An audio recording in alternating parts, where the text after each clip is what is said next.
Bonjour et bienvenue dans ce dernier module vidéo.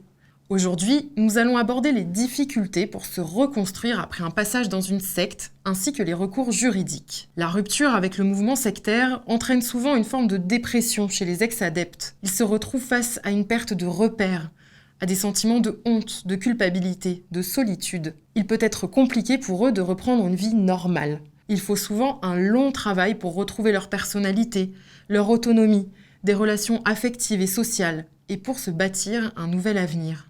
Ils se sentent incapables de prendre des décisions, ont le sentiment de ne plus se connaître, d'être inutiles et vidés moralement. Ils ont beaucoup de mal à affronter la famille et à construire de nouveaux liens amicaux, à maîtriser les codes sociaux. Enfin, ils peinent à retrouver du discernement et du sens critique. Le retour à la vie réelle peut donc être long, car ils n'ont souvent plus d'amis, peu de relations avec leur famille. Attention aux effets pernicieux de la manipulation. Souvent, la secte peut détenir des informations intimes et des secrets sur la victime.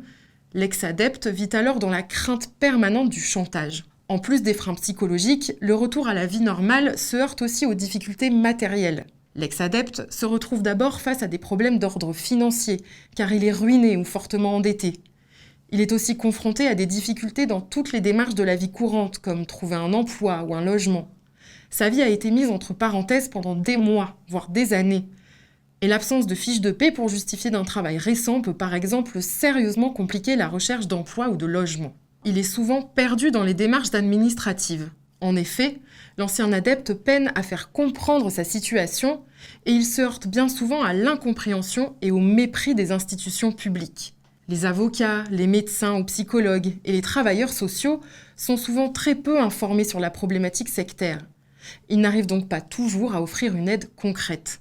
D'autant que la loi n'est pas très claire. En France, le terme « secte » n'existe pas juridiquement.